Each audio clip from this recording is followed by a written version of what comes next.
Boy! Good morning! Sama natin ngayon si Wardito kasi nag-ayamak bike. Pagulin ko daw siya, pero yung konti lang. Kumusta mga kavelo? Sa video na to, samahan niyo ako magbike kasama si Warlito, ang isa sa mga dambuhalang tao na nakabike na minivelo. Hello! Ayain ko naman daw siya mag-ride kahit saan at kahit gaano pa daw kalayo. Total, gusto naman niya i-testing sa ahon ang bago niyang setup na Bruno. Puro patag na lang daw kasi ang mga ride niya kada linggo. Pero short ride lang muna tayo, yung tipong mga nasa humigit kumulang na 50 kilometro. Kaya naman sa ride na to, dito na lang muna kami sa may Antipolo. Grabe rin kasi yung panahon ngayon na may init na mala-impyerno. Nakakatunaw sa pakiramdam, para kang mantikilyang ipinatong sa nagbabaga na yero.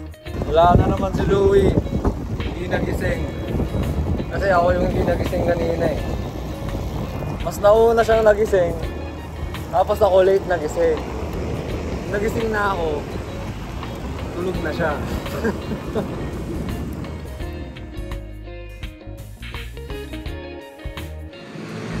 Punta kami sa Kiway. Punta kami ng Antipolo. Morning ride lang kami. Bago mag-lunch, dapat nakauwi na kami. Dito! In the house! Ano masasabi mo sa daanan? Napakaganda! Iiwas ka na lang.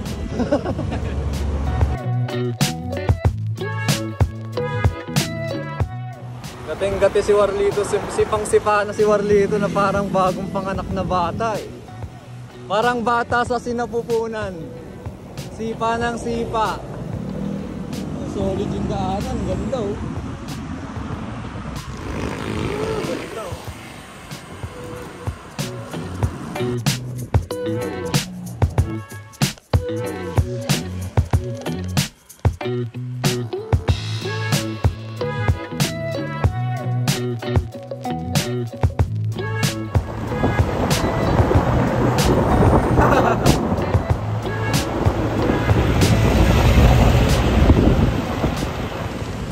Paakyat na kami ng Sumulong. Ano ang technique na gagawin mo? Buminga. Ha? Buminga, tapos base check sa taas. Basic. Ano? Buminga na? Buminga. Huminga? Tapos base check sa taas. Basic sa taas. Eh, kayang-kaya mo yan.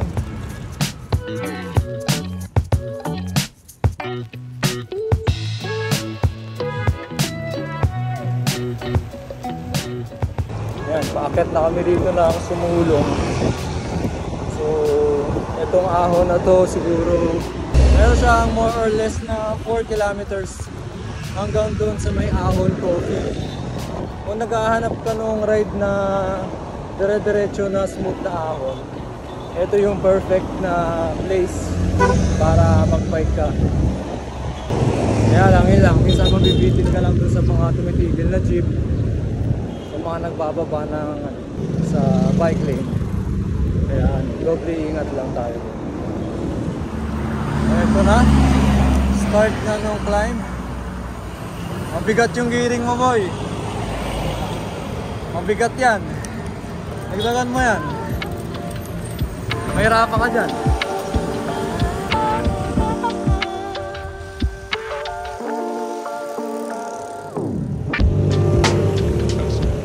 Start ng climb. Simula lang naman ito mahirap. Ayan, mapalo ito ng mga 7% grade. Pero paglagpas dun sa bola, ano, banayad na lang doon.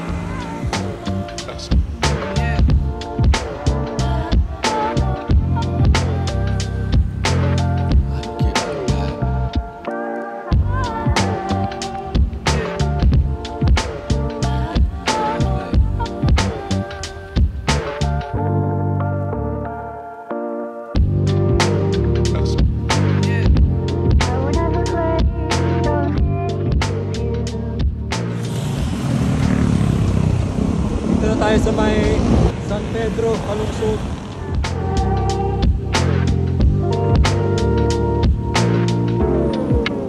Alas 9 na. Mainit na yung araw. Parang pang alas 11 na yung init. So, konti na lang to. Makarating na tayo sa akin ko. Doon natin nakaantayin si Warlito. Tingnan natin kung buhay pa ba.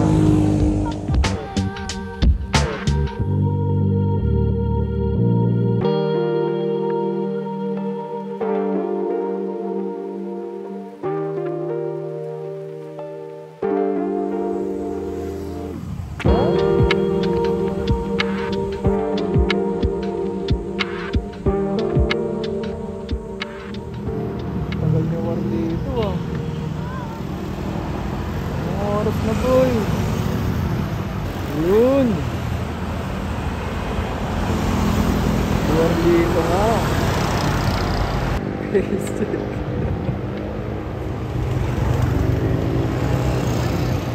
Diretso ka lang. Siya nga pala si Warlito, dakilang tirador ng kape na may yelo. Dating bumabangking sa Marilake gamit ang motorsiklo. Yung tipong sumasayad na yung tuhod sa pangliko sa mga siko. Mukhang mayabang sa unang sulyap, pero mabuting tao na merong simpleng pangarap. Ayaw nang may naaabuso kaya palaban sa kalsada. No invite ang lagi niyang daing. Pag sa mga biglaang ride, hindi siya nakakasama. Hindi ko na nga maalala kung paano kami nagkakilala. Sa pagkakatanda ko, bukod sa mga ride, sinamahan niya pa nga akong kumain ng Bombay na shawarma. Nakarating din, Warlito. Anong masasabi mo nung nakarating ka na? Sa next time, anong gagawin mo? Saan ka na lang, alternate mo? Sierra Madre na lang. Mahirap dito. Gabihin tayo dun. Ahon. Gabihin tayo dun, boy. Pero sorry, kahit mainit. Kahit ang ahon. Tamang pang morning ride lang, no? Yeah, papawis sa umaga. Tapos, ano sa gabi? Tulog sa gabi. Tapos motor na kinabukasin. Yeah. Kasi pagod mo. 13%. Pero ganun pa man, masaya ako na nagkaroon ako ng kagaya niya na tropa. Magaan lang din kasi kasama. Parang carbon na batalyang tinanggalan ng mga pyesa. Birthday niya nga pala nung mga nagdaang araw. Kaya feeling pogi na naman na artista. O siya, tama na to, baka manlibre ka pa bigla ng pizza.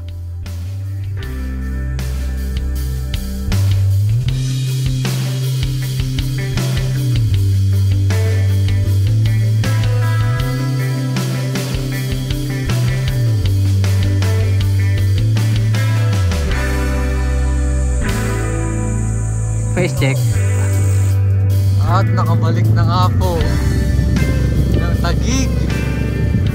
Sobrang init. Si Warlito na natiling punet.